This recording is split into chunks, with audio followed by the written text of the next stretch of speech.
আসসালামু আলাইকুম, শুভ বিকাল। ইন্ট্রোডাকশন টু টেক্সটাইলের অফিসিয়াল দ্বিতীয় লেকচারে সবাইকে স্বাগতম। আগের দিন আমরা টেক্সটাইল ফাইবারের ন্যাচারাল যে অংশটা কতটুকু পড়ছিলাম, আজকে ম্যানমেড অংশটা দেখব। এবং ম্যানমেডটা ন্যাচারাল মানে ন্যাচারালের চেয়েও সিম্পল, কারণ ন্যাচারালে আবার অনেক রকমের প্রকারভেদ আছে। আচ্ছা, ভেজিটেবল কি হয়েছে? Seed fibre, bast fibre, leaf fibre এগুলো হয়েছে সব। ম্যানমেড খুবই সিম্পল ওই হিসাবে, ন্যাচারালের মতো এত ভাগ বাটোয়ারা নাই, এত কিছু জানা নেই। কয়েকটা মানে খুব সহজেই ডিফারেন্সিয়েট করা যায়, পার্থক্য করা যায়। যেমন ম্যানমেডে দেখেন, ম্যানমেডে কতগুলো হচ্ছে সরাসরি পলিমার থেকে তৈরি করতেছি, রাসায়নিক বিক্রিয়ার মাধ্যমে তৈরি করতেছি, যেটা হচ্ছে ব্র্যাকেটে লেখা আছে সিনথেটিক পলিমার বা সিনথেটিক ফাইবার, যেটা 100% ল্যাবে প্রোডিউস করা। আর অন্য আরেকটা হচ্ছে রিজেনারেটেড ফাইবার। রিজেনারেটেড ফাইবারটা কি? রিজেনারেটেড ফাইবারটা হচ্ছে ওইটার সোর্স ন্যাচারাল থেকে আসতেছে, সোর্স ন্যাচারাল থেকে আসার পর সেটাকে আমরা ফার্দার প্রসেসিং করতেছি। যে ন্যাচারাল থেকে যে জিনিসটা পাচ্ছিলাম ওটা সরাসরি আমি ওটা দিয়ে সুতা বানাতে পারতেছিলাম না, ওই জন্য ওটাকে প্রসেস করে ওটাকে ফিলামেন্ট বা হচ্ছে ফাইবার, শর্ট ফাইবারগুলোকে এমন ফর্মে আমি নিয়ে আসছি যেখান থেকে আমি ইয়ার্ন বানাতে পারি। এটা হচ্ছে রিজেনারেটেড। আর আরেকটা হচ্ছে যেটা সরাসরি আমি পলিমার থেকেও পাচ্ছি না বা সরাসরি রিজেনারেটেডও পাচ্ছি না, ওটা নিজের সত্তা, নিজে মানে এই দুটো ক্রাইটেরিয়ার কোনো কিছু ফিল করে না, ও নিজের মতো স্বতন্ত্র বৈশিষ্ট্য নিয়ে থাকে। তো এটা আদার ক্রাইটেরিয়াতে ফেলা হয়েছে। যেমন আদার বলতে এটাকে মেটালিক ফাইবারও বলা হয়। তো এখানে আদার দিয়ে যেহেতু বলা হয়েছে, আপনারা আদার দিয়ে বললেই হবে। মেটালিক ফাইবারের ভিতর কার্বন আছে, কার্বন ফাইবার, গ্লাস আছে, গ্লাস ফাইবার, আর হচ্ছে সিরামিক, তারপর যে মেটাল ফাইবার। এটা হচ্ছে পুরাই একটা আলাদা ম্যানমেড ফাইবারের একটা স্বতন্ত্র সেকশন। এটা থেকে কারো কোনো কনফিউশন হচ্ছে এত বলতে? না। ওকে, এবার সিনথেটিক। আচ্ছা, সিনথেটিকটা আমরা শেষে যাই। রিজেনারেটেড, যেটাতে একটু কনফিউজ হবে না আপনারা। রিজেনারেটেড হচ্ছে অনেক সময় রিজেনারেটেড নামটা দেখলে মানে ধরেন দুধ থেকে, যেটাকে মিল্ক ফাইবার বলে, দুধের সর জাল দিয়ে দিয়ে সেই সর থেকে যে ফাইবার বের করা হয়, আপনাদের যে ছবি দেখেছিলাম ক্যাসিন ফাইবার, ক্যাসিন ফাইবার। এটা কিন্তু শুনে কেউ ভাববে এটা ন্যাচারাল ফাইবার, কেউ ভাববে ম্যানমেড ফাইবার। মানে ম্যানমেড মানে কেউ সরাসরি ভাববে এটা হচ্ছে পলিমারিক ফাইবার আর কি, কিন্তু এটা কিন্তু রিজেনারেটিভ ফাইবার।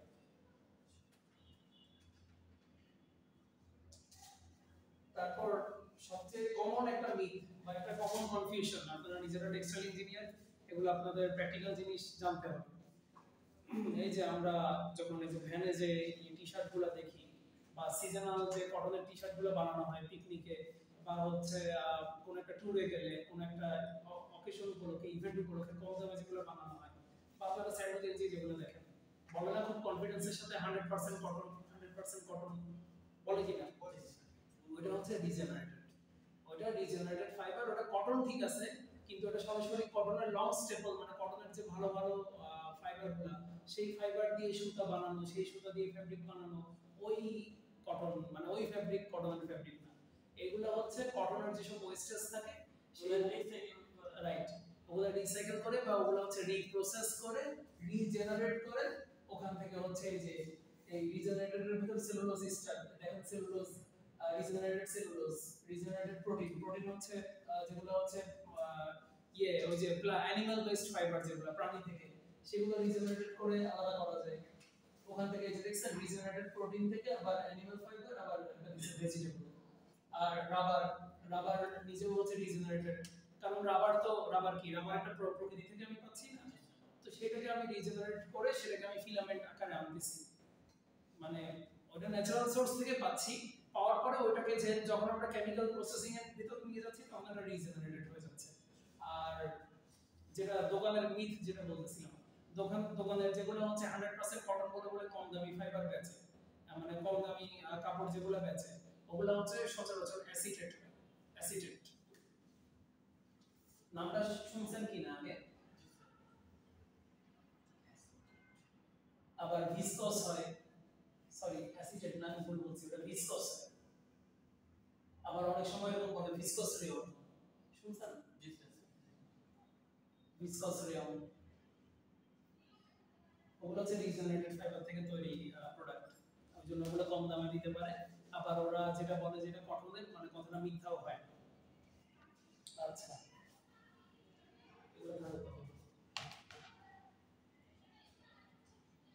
তাহলে রিজেনারেটরের ভিতর কি কি আছে, কতগুলো ক্রাইটেরিয়া আছে?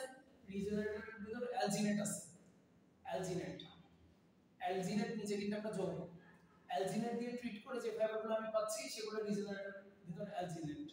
তারপরে রাবার, রাবার হচ্ছে ওই যে রাবারের যে ফাইবারটা, মানে রাবার থেকে তো ফিলামেন্ট হয়, সরি ফিলামেন্ট, এটা হচ্ছে এই যে ইলাস্টিডিন, ইলাস্টোডিন, ইলাস্টোডিন ওটার রাসায়নিক নাম।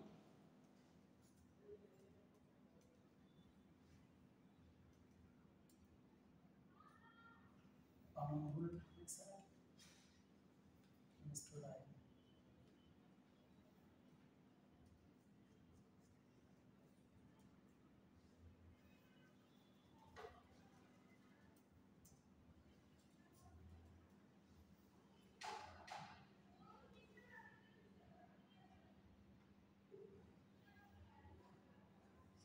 এই হচ্ছে একটা সমস্যা গুগলের, তার কাছে আমি একটা ইনফরমেশন চাইলে সে যদি রাইট ইনফরমেশন দিতে না পারে, সে তখন অন্যান্য জিনিসপত্র ইলাস্ট্রেন দিচ্ছে, ইলাস্ট্রেন দিয়ে আমি কি করবো, স্পান্ডেক্স দেখাচ্ছে।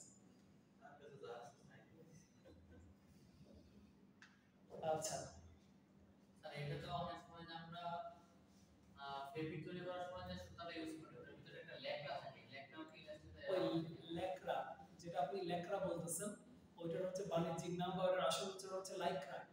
আমরা বাংলায় ইংলিশ শব্দকে বাংলায় উচ্চারণ করতে করতে ল্যাকড়া বলি, লাইক্রা। লাইক্রাটা হচ্ছে বাণিজ্যিক নাম, আর ওইটার রাসায়নিক নামই হচ্ছে ইলাস্টেন, সরি, রাসায়নিক নাম বলতে ওইটার আরেকটা মানে লাইক্রা হচ্ছে সরাসরি ব্যাপারটা এরকম যে বলতো না যে মেয়েদের বাইককে কি বলতো, ভেসপা গাড়ি, ভেসপা, যে ওর তো ভেসপা আছে, ভেসপা ওয়ার্ডটা শুনছেন, ভেসপা নামটার সাথে পরিচিত, অনেকে মনে হচ্ছে প্রথমবার শুনতেছেন। হ্যাঁ, স্কুটার, স্কুটার টাইপের গাড়িগুলোর নাম ওইরকম হয়ে গেছিল, এই যে কোম্পানির নামে ভেসপা, ভেসপা নামে আমরা চিনি। ওইরকম লাইক্রাও কিন্তু এটা এক ধরনের ইলাস্টেন, একটা স্পেসিফিক কোম্পানির ইলাস্টেন, সম্ভবত ওই যে ডিউপন্ট, ডিউপন্ট কেমিক্যালের মনে হয়, আমি একটু দেখি। পেঁচানো নুডলস বলতে আমরা ম্যাগি চিনি। ম্যাগি নুডলস, মানে ওটা একটা ট্রেডমার্ক হয়ে গেছে।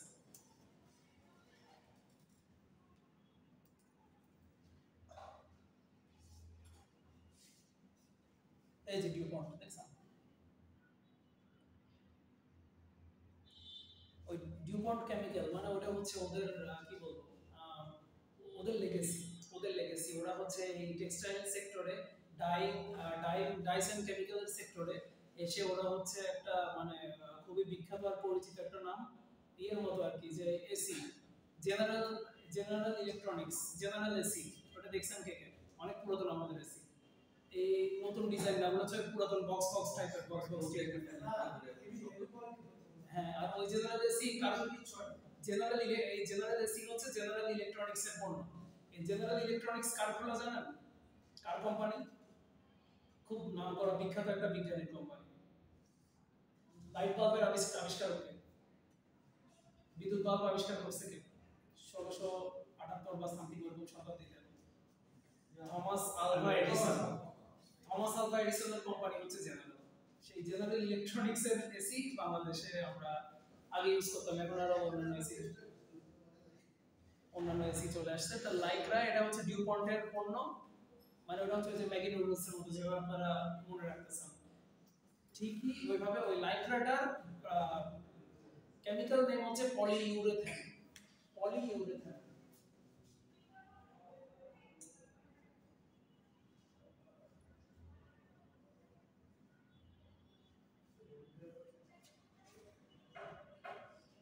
পলিইউরেথেন ইলাস্টেন, ওটার সভ্যনাম, সভ্যনাম বলতে বাণিজ্যিক নাম, সেটা আবার একটা কোম্পানি ডিউপন্ট কোম্পানি লাইক্রা নামে সেল করে, বাণিজ্য করে।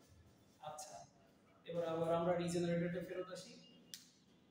তো রিজেনারেটরের ভেতর অ্যালজিনেট আছে, অ্যালজিনেটের কোনো উদাহরণ দেয় নাই, তো এটা যদি আপনারা ভুলেও যান নো ইস্যুস।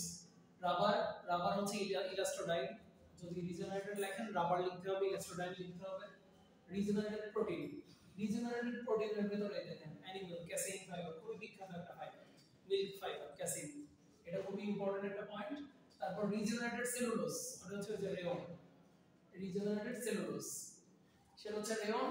আর সেলুলোজ এস্টার, এই যে পলিএস্টার, এস্টার, এস্টার নিচে একটা যৌগের নাম, সেটা সেটা যখন সরি এস্টার হচ্ছে একটা মনোমারের নাম। মনোমার তো বুঝেন, মনোমার যে একক, রাসায়নিক একক যেটা অনেকগুলো চেইন মিলে কি তৈরি করে, পলিমার তৈরি করে। তাহলে একটা এস্টার আর অনেকগুলো এস্টার মিলে কি তৈরি করে, পলিএস্টার, যেটা হচ্ছে সবচেয়ে বিখ্যাত টেক্সটাইল মানে সিনথেটিক টেক্সটাইলস এর জগতে সবচেয়ে বিখ্যাত। তারপর ইউরেথেন, অনেকগুলো ইউরেথেন মিলে কি গঠন করে, পলিইউরেথেন। তারপর অ্যামাইড, এই যে নাইলন, নাইলন হচ্ছে পলিঅ্যামাইড, পলিঅ্যামাইড থেকে নাইলন, নাইলন 66 এগুলো আসে। একটা অ্যামাইড অনেকগুলো অ্যামাইড মিলে তৈরি করে কি তৈরি করে, পলিঅ্যামাইড বা যে নাইলন। ওকে, তো এখানে এই যে রিজেনারেটেড সেলুলোজ হচ্ছে রেয়ন, আর সেলুলোজ এস্টার হচ্ছে এই যে দুইটা অ্যাসিটেট ট্রাই অ্যাসিটেট, মানে আমি ঠিকই বলছি যখন অ্যাসিটেট বলছি, অ্যাসিটেটও সেলুলোজ, আবার এই যে ট্রাই অ্যাসিটেট ওটাও সেলুলোজ, ভিসকস রেয়ন এটাও সেলুলোজ। এই যে রেয়নের ভিতর কি কি আছে দেখেন, ভিসকস, কাপ্রো, মডাল, লিওসেন। যেমন লিনেন, লিনেন যে ফ্যাব্রিকটা, লিনেনটাও কিন্তু অবশ্য না, লিনেন এখানে আসবে না। লিনেন হচ্ছে মিক্স করে যেটা হচ্ছে 60-40 পাওয়ার কিছু, ওখান থেকে হয়তো লিনেন আসছে। তো এইগুলাতে আপনার হচ্ছে এটার সোর্স ন্যাচারাল, কিন্তু প্রসেসিং এর কারণে এটা রিজেনারেটেড বা এটাকে আমরা ম্যান মেড এর কাতারে ফেলি।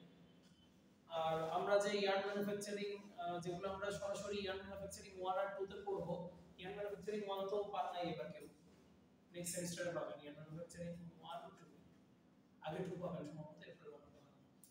তো এই ইয়ার্ন ম্যানুফ্যাকচারিং এ আমরা ন্যাচারাল ফাইবারের ইয়ার্ন প্রসেসিং গুলো করব, আর ম্যান মেড এর গুলো হচ্ছে ন্যানো টেকনোলজি যে সাবজেক্টটা আছে ওখানে হচ্ছে টেকনিক্যাল টেক্সটাইলের ভিতরে পাবেন আপনারা, যে কিভাবে নন ওভেন ফ্যাব্রিক গুলো তৈরি করা হয়। তো এই নন ওভেন তৈরির ভিতরে এই যে এই ফাইবার যেগুলো প্রসিডিউর আছে, মেল্ট স্পিনিং, মেল্ট স্পিনিং নামটা শুনছেন কে কে? মেল্ট স্পিনিং এ হচ্ছে পলিমার চিপস, পলিমারের চিপস বানানো হয়, মানে টুকরা এক একটা, এই যে ধরেন পলিএস্টারের টুকরা বানানো হচ্ছে, সেই টুকরাটাকে গলানো, সরি এস্টার, এস্টারের টুকরা, ওই টুকরাকে চিপস বলে, পলিমার চিপস। ওগুলো বানানোর পর ওগুলো গলানো হয়, গলানোর পর ওই যে ঝর্ণা আছে না, মানে বাথরুমের ঝর্ণা, ঝর্ণা দিয়ে যেরকম পানি বের হয় ওইরকম ওই একটা নির্দিষ্ট বিশেষ ঝর্ণা আছে, সেই ঝর্ণা দিয়ে চিকন চিকন ফিলামেন্ট বের হয়, ওইটাই পলিএস্টার বা ওইটাই নাইলন। বা ওই প্রসেসে হচ্ছে আমরা ম্যানমেড ইয়েগুলা, ম্যানমেড ফাইবার থেকে ইয়ার্ন তৈরি করি, আর ওই ঝর্ণাটাকে বলে স্পিনারেট। যাই হোক এখন কিছু আপনাদের জানা লাগবে না। আর এমনি যেটা সরাসরি, এই যে সরাসরি সিনথেটিক ফাইবার যেটা, এটা দেখেন, এটা যা যা মনে রাখবেন, যেমন লাইকরা বললো, আহা, এই যে পলিইউরেথেন, পলিইউরেথেন আছে, সরি পলিইউরেথেন কোথায়, এই যে পলিইউরেথেন, তারপরে পলিমিথাইল, পলিমিথিলিন ইউরিয়া, পলিওলেফিন, তারপরে polyphenyl derivatives, polyamide, aramid, polyester, synthetic polystyrene. আপনারা তিনটা দিতে পারলে হবে, পলিএস্টার দিলেন, পলিঅ্যামাইড দিলেন, আর পলিইউরেথেন দিলেন, একদম কমন কমন জিনিসগুলো।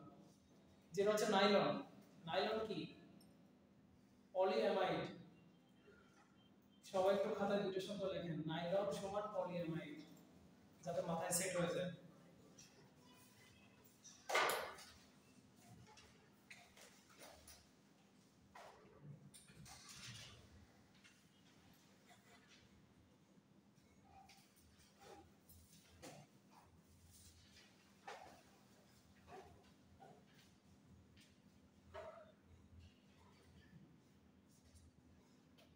আচ্ছা, এবার আরেকটা লেখেন, ইলাস্টেন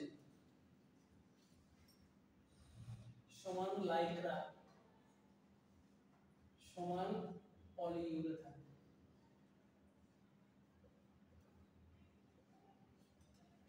আর পলিএস্টার তো পলিএস্টার।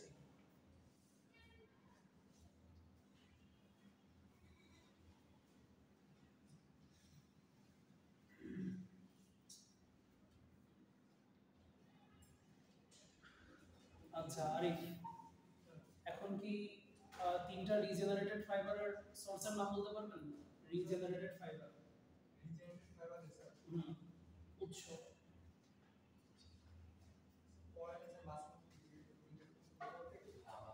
মানে রিজেনারেটেড এই তিনটা উৎস থেকে রিজেনারেটেড হয় এবং এটার উদাহরণ এটা এরকম উদাহরণ দিয়ে বলতে পারবেন এগুলো তো সিনথেটিক পলিমার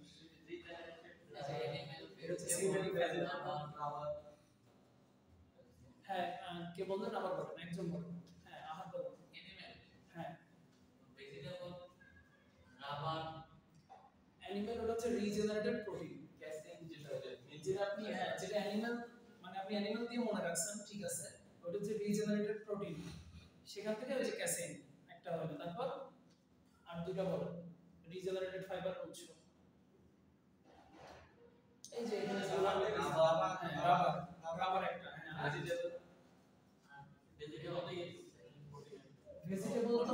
ভেজিটেবল তো নিজে উৎস না আপনারা এই জিনিসটা বুঝতে পারছেন কিনা রিজেনারেটেড ফাইবারের এখানে পাঁচটা উৎস দেয়া আছে রাবার আপনারা সহজে মনে রাখছেন ভালো আর রিজেনারেটেড প্রোটিন থেকে আবার ওই যে অ্যানিমাল বা ক্যাসিন রিজেনারেটেড প্রোটিন বলতে একটা চলে আসে হ্যাঁ হ্যাঁ আচ্ছা রিজেনারেটেড প্রোটিন থেকে অ্যানিমাল বা ক্যাসিন ওটা উদাহরণ আর রিজেনারেটেড সেলুলোজ থেকে কি আসতেছে রেয়ন বা ওই যে ভিসকস রেয়ন আমি যেগুলো বললাম আর সেলুলোজ এস্টার থেকে অ্যাসিটেট ট্রাইঅ্যাসিটেট এগুলো হচ্ছে উদাহরণ এগুলো হচ্ছে एग्जांपल ওগুলো হচ্ছে एग्जांपल আর উপরেটা হচ্ছে ক্রাইটেরিয়া বা টাইপটার নাম প্রকারটার নাম এবার আবার বলেন দেখি যেগুলো তিনটা বলেন রিজেনারেটেড ফাইবারের যেগুলো তিনটা উৎস নাম বলেন রাবার রিজেনারেটেড প্রোটিন আর রিজেনারেটেড সেলুলোজ এস্টার তো এগুলোর एग्जांपल মনে থাকবে তো নাকি জি স্যার এটা কিন্তু এক্সামের জন্য ভেরি ভেরি ইম্পর্টেন্ট এই পুরো প্রকারভেদটা হইতে পারে পুরোটাই চলে আসলো হইতে পারে এদিকে হ্যাঁ আত্মা বলতে হ্যাঁ প্রকারভেদ ওইভাবে যদি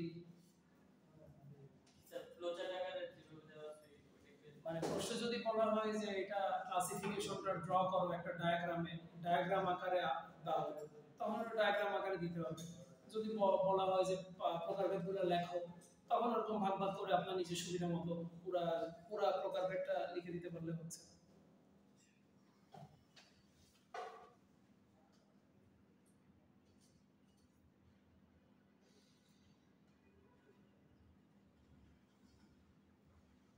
আচ্ছা এই টেক্সটাইল ফাইবারের প্রপার্টি গুলো পড়ানো হয়েছে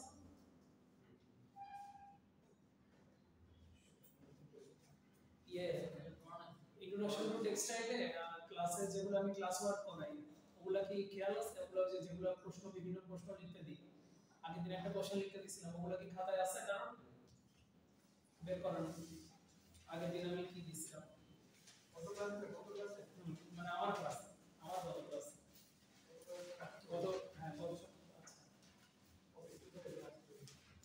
সেই কত ক্লাসে আমি নিও নাই ক্লাস আমি তার আগে সপ্তাহে নিছি একটা বড় বড় প্রশ্ন দিছিলাম হেয়ার থেকে হ্যাঁ বলেন ফাইবার বানানো যায় কিনা হ্যাঁ হ্যাঁ আমি রাইটে লিখছিলাম can we derive fiber from human hair can we make textile fiber from human hair হ্যাঁ তো এই কোশ্চেনগুলো কিন্তু মানে আপনাদেরকে আমি আগে থেকে রেডি করতেছি এক্সামে এরকম কোশ্চেন ওই যে আজ স্টার মার্ক দিয়ে দিছি আর এমনি তো আপনাদের তো আমি হচ্ছে একটা রিভিউ ক্লাস নিব এক্সামের আগে তো ওইটা ইম্পর্টেন্ট এই যে আর এই টেক্সটাইল ফাইবার হওয়ার জন্য কি কি প্রপার্টি লাগে এই প্রপার্টিগুলো লাগে প্রাইমারি এই প্রপার্টিগুলো যে high length to width ratio tenacity flexibility spinning quality uniformity তার ভিতর কোনটা নাই কি বলে manmade fibre sorry human hair আমাদের চুলের এই পাঁচটার ভিতর কোন বৈশিষ্ট্যটা নাই হ্যাঁ কোসিকনেস স্পিনিং কোয়ালিটি যে চুলগুলা একটার সাথে একটা লাগে না এমনি কটন ফাইবার বা অন্য যে কোনো ফাইবার একটার সাথে একটা লাগতে মানে লাগানো যায় বা একটার সাথে একটা মিশ্রণ করা যায় মিক্স করা যায় চুল একটার সাথে একটা মিশবে না চুল নাপিতের দোকানে গেলেই দেখবেন চুল সব সেপারেট হয়ে পড়ে আছে মানে চাইলে আলাদা করে গোনা সম্ভব এই জন্য চুল দিয়ে আমরা ইয়ার্ন বানাতে পারি আমরা তো চাইলে এটাকে আবার কেমিক্যাল প্রসেস করে ট্রাই করে দেখতে পারেন করলে ভালো লাগে স্যার আপনার চিন্তা করেন এটা এমন একটা রিসোর্স, এই রিসোর্স ভার্চুয়ালি কি বলবো মানে ওই যে মানে নবায়নযোগ্য, ওই যে রিনিউয়েবল নন রিনিউয়েবল। আপনি যদি চুল থেকে ফাইবার বানাতে পারেন, ইয়ার্ন বানাতে পারেন, চুল তো নবায়নযোগ্য একটা জিনিস, প্রত্যেক মানুষের মাথায় গজাচ্ছে। বেশি না সেলুনের সাথে বইতে ইন্টিগ্রেট ফ্রি প্রোডাক্ট। হ্যাঁ প্রসেস না, প্রসেস যদি করা যায় এই না এইগুলা ফ্রি না, আর মানে আপনারা এটা দিয়ে যদি ঘাটাঘাটি করেন অলরেডি দেখবেন এটা নিয়ে হয়তো কাজ করতেছে না, এটা একটা ফ্রি রিসোর্স, কিন্তু পজিটিভ রেজাল্ট এখনো হয়তো আসে নাই, বা কস্ট বেনিফিট অ্যানালাইসিস হয়তো হচ্ছে না, যে আমার কস্ট যতটুকু হচ্ছে আমার বেনিফিট ততটুকু হচ্ছে না, তাহলে আমি করব কেন? আমার তো প্রফিট নাই, আমার টাকা নেই, এর যে চুল কাটলে আরো টাকা, যে ওই চুল থেকে ফাইবার বানাতে গিয়ে আপনার লস হচ্ছে, আর হচ্ছে আপনি হ্যাঁ ইয়ে করেন সেলুন দেন, এটা আরো বেশি প্রফিট হবে।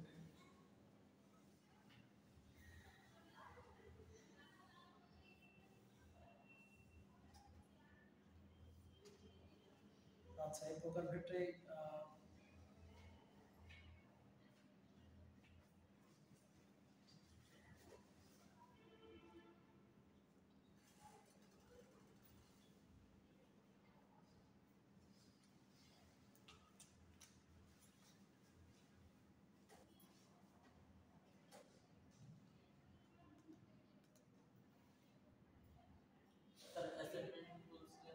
অ্যাসাইনমেন্ট আজকে রাতে দিন, ওইটাই এক্সামের প্রিপারেশন ওইখান থেকে ধরতে পারা।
আপনাদের অনেক ক্রিয়েটিভ রাইটিং এর কোশ্চেন থাকবে,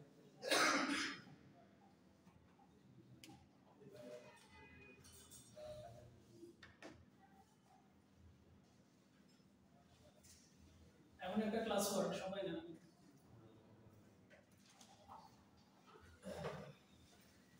আমি যে কোশ্চেনগুলো করি বা ওই যে ক্রিয়েটিভ রাইটিং টাইপের, এগুলো কি মানে কঠিন মনে হয়, টাফ মনে হয়, যে এক্সামে আসলে এটা খারাপ হবে এক্সাম, এরকম কিছু মনে হয়? আচ্ছা আপনারা বলেন আপনারা কি বা আপনারা কি হবেন সামনে, এক বাক্যে যদি ইয়ে করেন যে আপনারা টেক্সটাইল ইঞ্জিনিয়ারিং কেন পড়তে আসছেন, কি হবেন আপনারা 4 বছর শেষে কি হবেন? কি ইঞ্জিনিয়ার?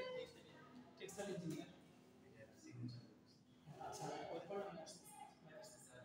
হ্যাঁ তো টেক্সটাইল ইন্ডাস্ট্রি এবং রেডিমেড গার্মেন্ট ইন্ডাস্ট্রিতে আপনাদের ভূমিকা কি, এইটা নিয়ে সবাই 100 শব্দে এখন লেখেন একটা ক্লাস করুন। আপনারা কি হবেন 4 বছর পর? 4 বছর পর কি হবেন আপনারা?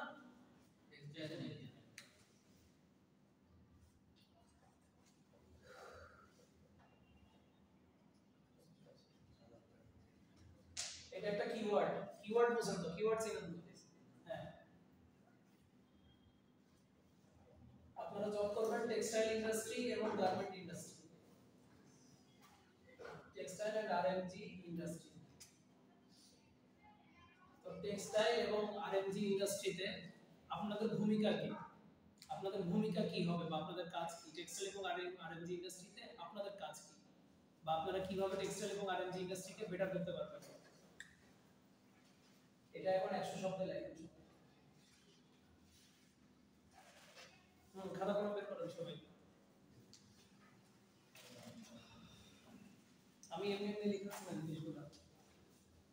আগামী সপ্তাহে পরীক্ষা বুঝলেন স্পেশালি 16 ব্যাচে তো ওয়েট নাই মনে হয় না মিড আছে 15 ব্যাচে 15 ব্যাচ থেকে দেখি 15 ব্যাচ হাতে রাখুন এই তো 15 ব্যাচ তো সবগুলা হ্যাঁ তো তাহলে লেখেন